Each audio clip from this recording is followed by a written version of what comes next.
मीरपुर नाम के शहर में तेजस अपनी पत्नी नीरू के साथ रहता था। पति पत्नी दोनों ही नौकरी करते थे। एक दिन तेजस गांव अपनी माँ के पास फोन करता है।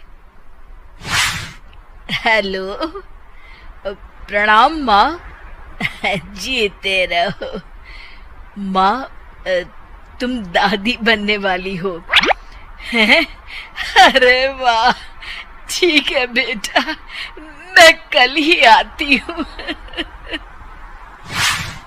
जब माँ जी शहर पहुंची तो बेटे बहू ने बहुत अच्छे से स्वागत किया। लीजिए माँ जी चाय। अरे गर्मा गर्म पकोड़े ले आओ माँ के लिए। नीरू रसोई में गई और 2 मिनट में ही पकोड़े ले आई। जी ये लीजिए। बहू जादू से बनाए हैं क्या? अभी तो रसोई में गई थी। यम्मी।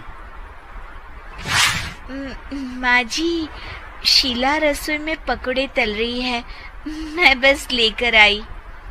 हे भगवान, मेरा धर्म भ्रष्ट कर दिया तूने। अब तो गंगा जल से शुद्धिकरण करना होगा।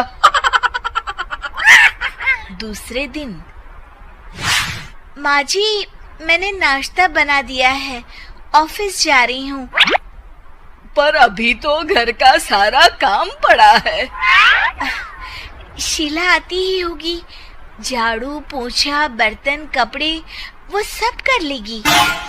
हमारे जमाने में घर का सारा काम हम ही करते थे। जी माँ जी, आप बहुत होशियार हैं। मैं घर ऑफिस दोनों नहीं संभाल पाती। तो जरूरत क्या है घर से बाहर जाकर चाकरी करने की? वैसे भी घर का काम खुद करने से घर में बरकत आती है, समझी?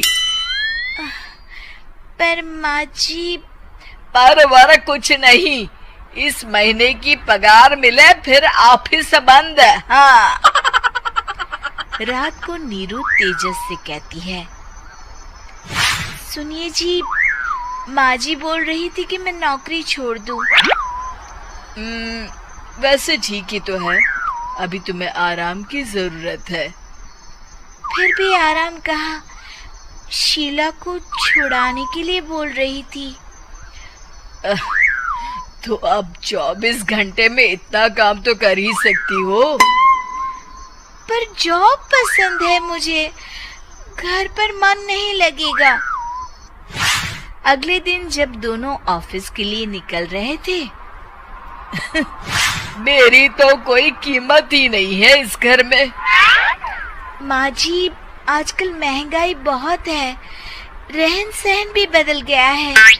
दोनों नौकरी करते हैं तभी ठीक रहता है। अच्छा, तू कहना क्या चाहती है? मेरा बेटा तुझे बिठा के खिला नहीं सकता? तू ही इस घर का खर्च चला रही है, हैं? नहीं माँ जी, मेरा वो मतलब नहीं था। मतलब खूब समझती हूँ, ये बाल धूप में सफेद नहीं किए मैंने। हाँ।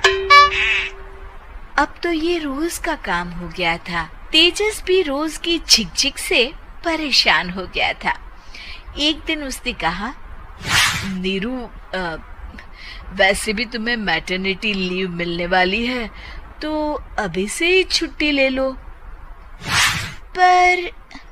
पर क्या, मेरी सैलरी अच्छी खासी है।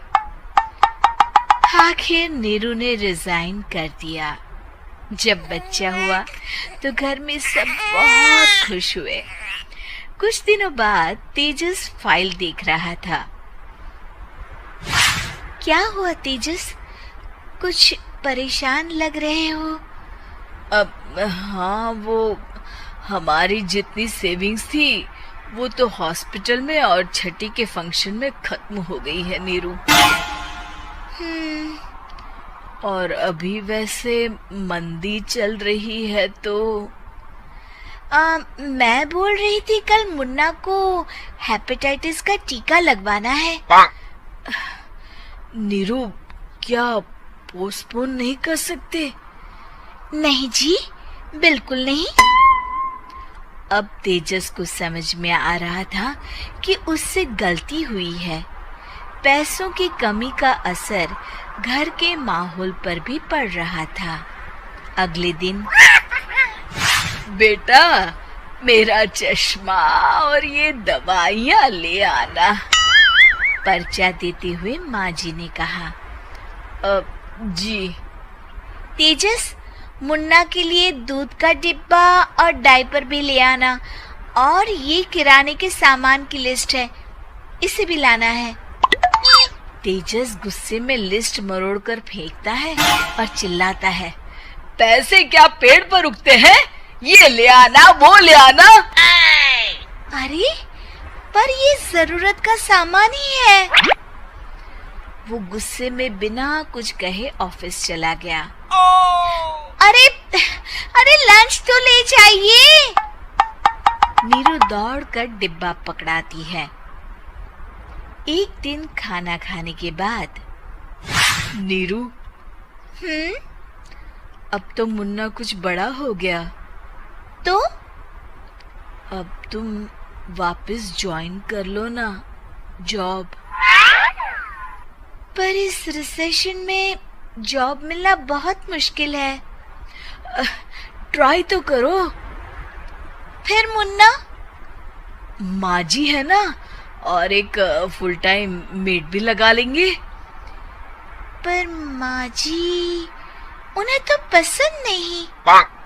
तभी माँ जी वहाँ आ जाती है और प्यार से नीरू के सर पर हाथ फेरते हुए बोलती है, अब मेरी समझ में आ गया बहू, पहले के और अब के समय में अंतर है।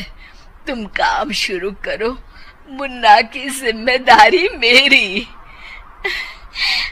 मेरी प्यारी माँ जी। ये कहकर नीरू उनके गले लग गई। शिक्षा, परिवर्तन संसार का नियम है, हमें भी समय के साथ चलना चाहिए। उम्मीद है कि आपको हमारी ये कहानी पसंद आई होगी। कृपया हमारे चैनल को सब्सक्राइब करें और सभी अपडेट्स के लिए बेल आइकन जरूर क्लिक करें। और हाँ, वीडियो लाइक और शेयर करना मत भूलिएगा। Bye bye.